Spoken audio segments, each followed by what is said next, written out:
Hai, berjumpa kembali dengan kami dari Yayasan Aurika Surabaya. Nah, bintang tamu kita kali ini adalah Mbak Ana. Apa kabar Mbak Ana? Alhamdulillah baik. Nah, Mbak Ana ini adalah Kaprodi dari di Universitas Pegri Adibuana Surabaya. Nah, pada saat S1 dulu, kuliah S1, Mbak Ana ini pernah internship di Yayasan Aurika Surabaya. Nah, Mbak Ana, boleh diceritakan kesan-kesannya, menyenangkan, seru, atau tidak menyenangkan? Silahkan. Oke, nah sebelum ke sana Mbak ya, nanti takutnya teman-teman dan mungkin Bapak Ibu semuanya masih asing nih. Itu siapa tiba-tiba namanya Mbak Ana terus cerita tentang internship di Yayasan Aurika Surabaya. Mungkin saya akan cerita sedikit dulu perjalanan studi saya berarti kalau bicara tentang pengalaman internship. S1 saya itu di PLB, Pendidikan Luar Biasa UNESA ya, atau Universitas Negeri Surabaya. Kemudian S2-nya juga di PLB UNESA atau Pendidikan Luar Biasa UNESA, yang kemudian sekarang ini menjadi salah satu dosen pengajar di Universitas PGRI Adibuana Surabaya, Prodi Pendidikan Khusus. Saat ini alhamdulillah diberikan amanah Mbak Iva sebagai Kaprodi juga. Nah, kebetulan dulu ketika S1 gitu, di S1 di UNESA, inget banget sih dulu, tapi nggak inget banget ya soalnya jujur ini kalau saya harus flashback ke belakang Recall ini, gitu ya. Iya, itu udah 10 tahun lamanya ya kalau nggak salah, itu di 2011-an itu saya kebetulan ditempatkan oleh universitas kami di UNESA. Saat itu memang ada beberapa penjurusan ya Mbak ya. Jadi ada yang konsentrasinya itu di tunarungu, kemudian ada yang konsentrasinya di tunagrahita. Nah, untuk yang saya saat itu konsentrasinya di tunarungu, ditempatkan di Yayasan Aurika Surabaya gitu. Cukup lama, sekitar kurang lebih 3 bulan di saat semester akhir lah, seingat saya sih begitu gitu.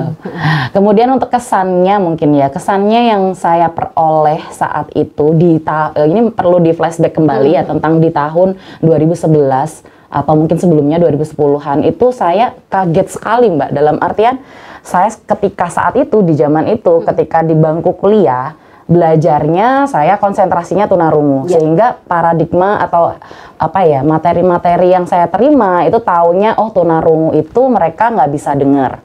Kemudian komunikasi yang tersedia bagi mereka itu rata-rata visual atau manual, baik melalui membaca bibir gitu atau melalui bahasa isyarat, sehingga memang teman-teman saya dan juga saya saat itu lebih konsentrasi ke sana. Nah, kesan saya pertama ketika masuk di Yayasan Aurika Surabaya ya kaget gitu. Hari pertama masuk karena di Aurika ini kan harus ada milestone-nya, dalam artian di hari pertama tidak langsung ketemu sama siswanya, of course.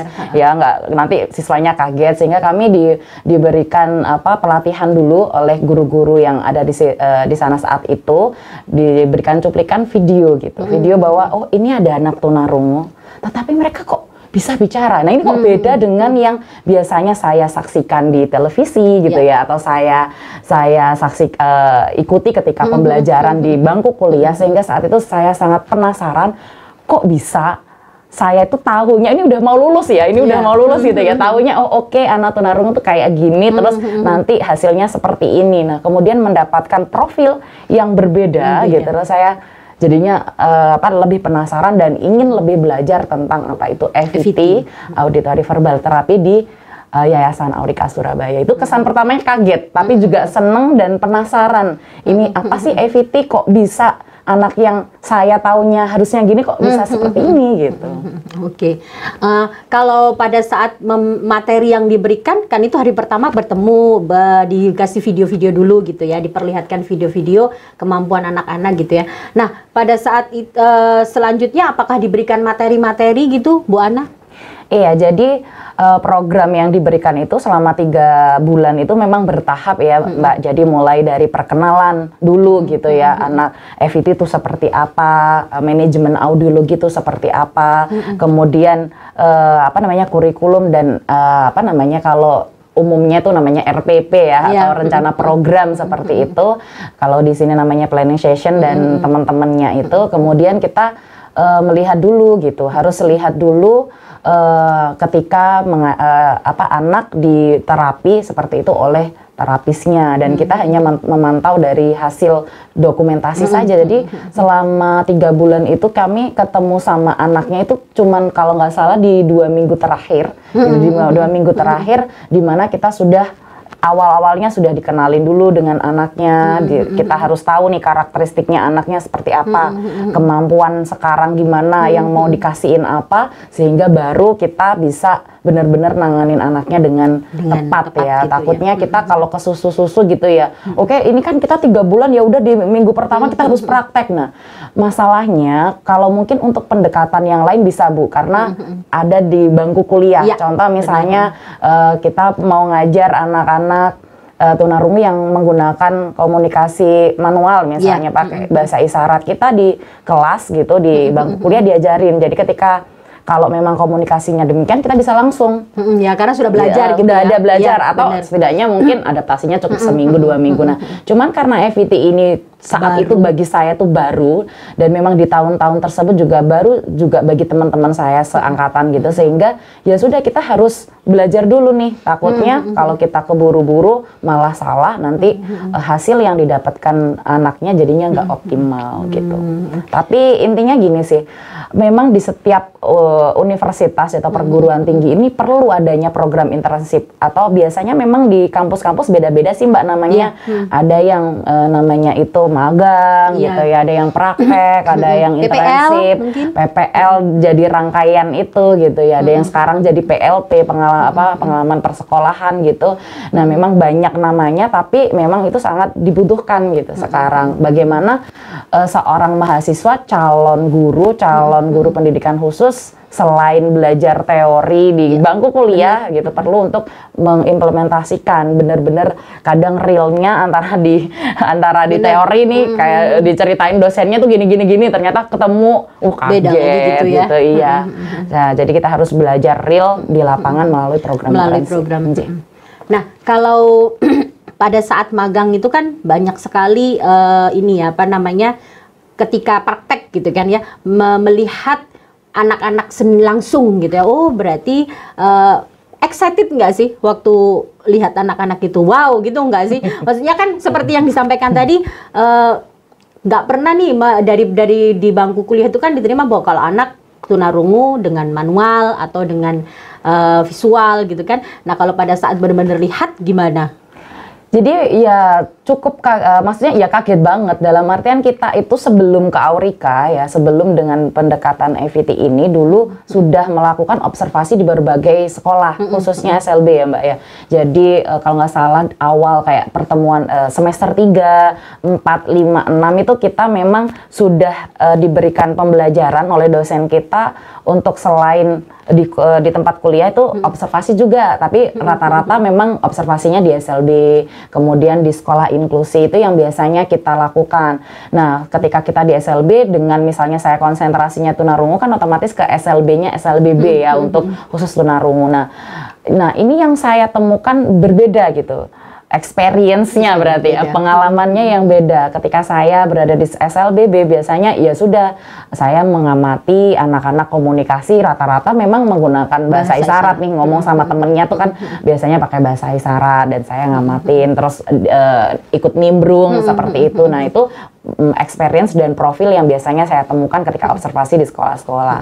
Nah ini yang cukup berbeda ketika saya mampir, nggak mampir ke 3 bulan ya, ketika internship di Yayasan Aurika, di mana saya mendapati untuk siswa-siswanya gitu, mereka komunikasinya nggak harus manual, nggak harus bahasa isyarat, mereka ngobrol sama temennya gitu ya, mereka ngobrol sesama ininya dengan bahasa verbal gitu ya, seperti halnya anak-anak pada umumnya gitu ya, anak-anak pada umumnya. Saya jadi sampai nggak tahu kalau anak tersebut merupakan anak tunarungu. Ketika diobservasi lebih jauh nih, kok kupingnya beda gitu. Nah itu yang mungkin yang bikin berbeda gitu. Ketika ngobrolnya mungkin sama dengan siswa-siswa pada umumnya reguler ya teman-teman. Nah ketika lihat oh ternyata bedanya pada alat bantu dengar yang digunakan. Seperti pada teknologi ya, jadi membutuhkan teknologi untuk. Dan saat itu pun saya baru mengenal yang namanya implan cochlea atau cochlear implant di sini. Iya, artinya baru mengenal bahwa untuk bisa mendengar, untuk berkomunikasi dengan metode FET juga baru kenal, dan dengan memakai teknologi pendengaran juga baru tahu gitu ya Bu Ana ya? Iya betul, jadi dulu memang dikenalkan sih sama dosen-dosen saya dulu kalau ada beberapa teknologi yang dapat digunakan, misalnya alat bantu dengar dan juga implan cochlea. Cuman saat itu hanya ditunjukkan gambar saja ya mungkin ya. Saat itu di zaman itu internet kan juga belum secanggih sekarang. YouTube nggak kayak YouTuber sekarang ya.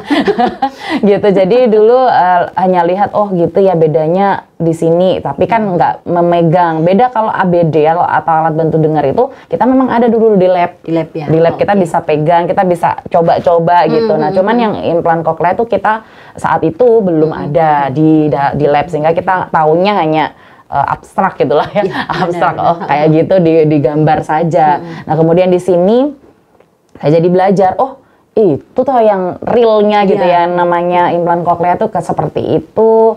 Terus oh ternyata kok ada yang nemplek gitu ya, kayak gitu. Nemplek itu apa? Jadi malah lebih penasaran lagi, kok beda ya sama hearing aid. Hearing aid itu biasanya di kuping, ini kok kupingnya bolong-bolong aja kayak gitu. Sehingga kita jadinya bertanya lagi kepada guru-guru di sana, dan juga memang diberikan pemahaman lagi, ternyata ada materinya juga tentang ini gitu, tentang teknologi alat bantu dengar yang bisa digunakan untuk optimasi FET. Gitu.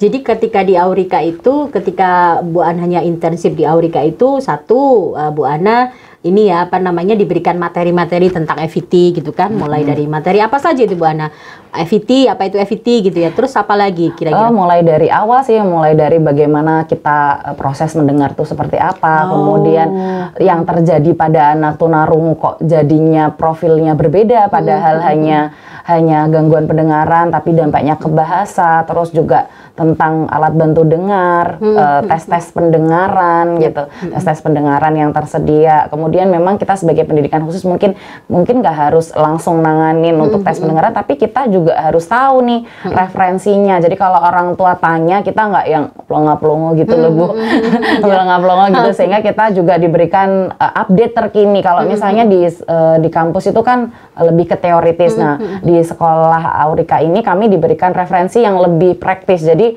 oh ini loh, kalau kamu mau daerah sini nih, rumah sakit yang tersedia tuh A, B, C, D, seperti itu. Dan kita juga diberikan apa ya, pemahaman-pemahaman cara merawat, terus maintenance alatnya kayak gimana, dan lain-lain. Jadi lebih praktis gitu loh, yang memang kita butuhkan.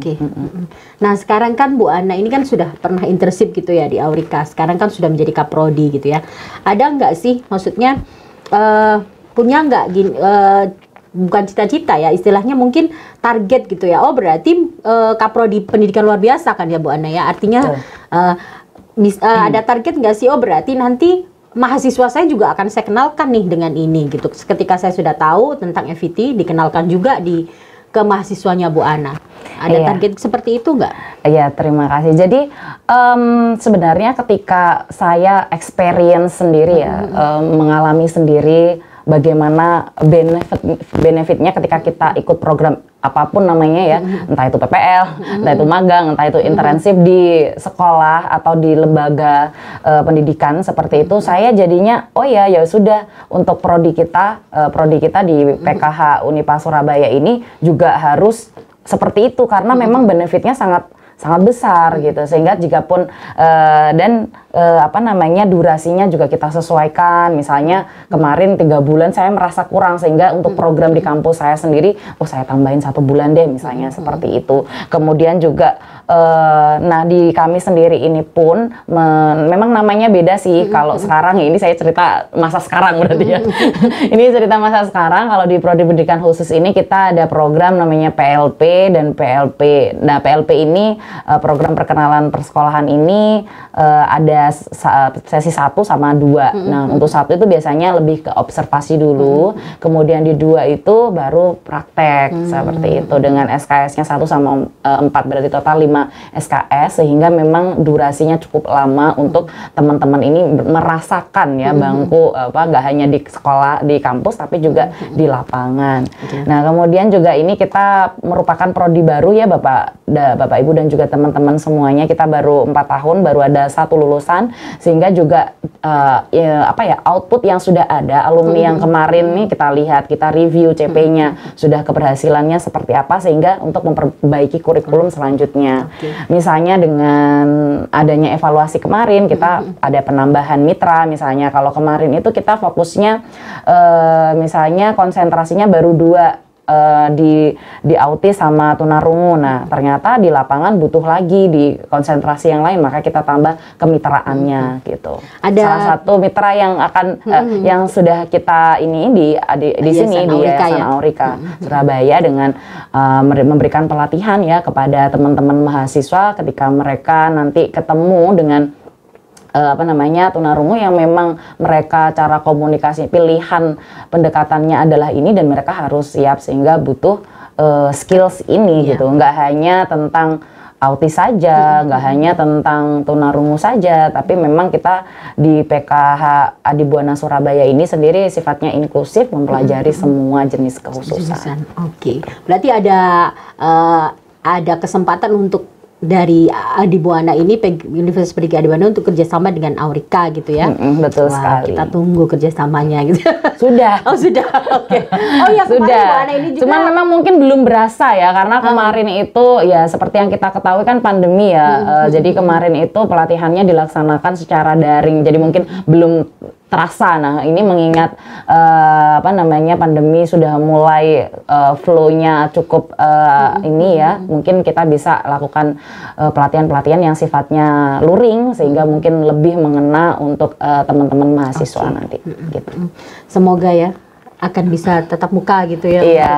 Sampai jumpa di kesempatan yang ya kadang capek juga sih Mbak, dalam artian mungkin dibilang enak kan daring, tinggal duduk aja di lab di belakang layar, kemudian kita tinggal ngomong gitu, tapi berbeda tetap adanya ketemu itu pasti kesannya beda. Kita tahu mimik wajah seseorang, tahu intonasinya lebih jelas. Nah, kadang kalau internet ngadat, hilang dan lain-lain ya, itu sudah bikin emosi ya. Gitu. Sudah gitu ya. Oke. Nah, kalau flashback lagi nih dulu gitu kan, waktu di Aurika, waktu internship di Aurika, dapat tugas nggak? Iya jelas. Kalau diingat-ingat itu ya memang ada sedihnya ya, ada senengnya. Tadi udah dijelasin ya, banyak senengnya gitu. Ya tapi ada sedihnya juga. Bukan sedih sih sebenarnya, tapi otomatis ketika kita berada di lingkungan yang berbeda gitu, otomatis kita punya tanggung jawab yang berbeda. Jadi otomatis kita harus ada beberapa PR yang harus dikerjakan. Contohnya, ayo ketika tahu nih si A itu karakteristiknya begini, kemampuan awalnya gini, ayo coba sih buatin program buat dia planning kayak gitu. Session kayak gitu planning ya. Session. Bikin planning session, ayo wes. Untuk anak ini harian, gitu ya? Mingguan coba dibuat gitu. Nah itu otomatis karena dulu itu cukup menantang, karena jujur kalau misalnya kita internshipnya di sekolah ya, di SLB dan lain-lain, kalau kita searching di Google gitu ya, coba aja deh contoh RPP gitu, contohnya banyak gitu. Bener. Iya kan? Jadi banyak referensi yang dapat kita gunakan. Nah, cuman karena ini pendekatannya belum banyak diupload ya saat itu ya, saat itu belum banyak diupload di internet, sehingga kita pun harus lebih kritis gitu, nggak bisa kopes jadinya. Nah itu sedihnya dulu ya, sebagai mahasiswa ya. Memang itu ya tahulah ya, kalau mahasiswa kan sukanya demikian ya.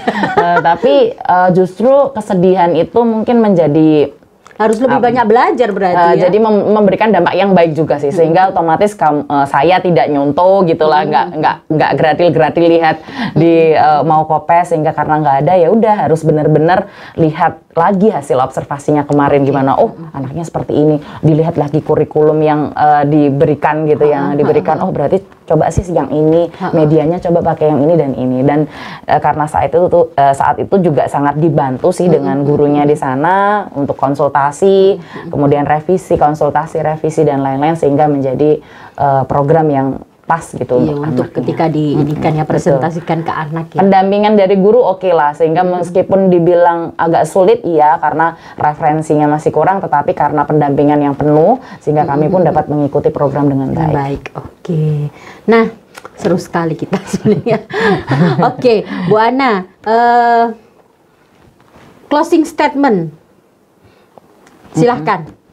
Oke, nah teman-teman semuanya, Bapak Ibu mungkin yang menyaksikan, jadi program internship ini memang harus dilaksanakan dalam artian mungkin namanya berbeda-beda atau mungkin beda-beda lah, ada yang namanya magang, ada yang namanya internship, PPL, PLP dan lain-lain. Tetapi program ini memang harus karena mahasiswa calon guru itu nanti mainnya kan nggak hanya tentang teori, buku gitu, tetapi juga benar-benar nanganin anak, dimana kadang anak berkebutuhan khusus ini kalau secara teoritis di buku-buku tuh kayak gini, ternyata ketemunya berbeda ya sehingga kita harus benar-benar real ketemu dengan anaknya melalui program internship sehingga kita tahu penanganan yang sesuai untuk anaknya seperti apa gitu.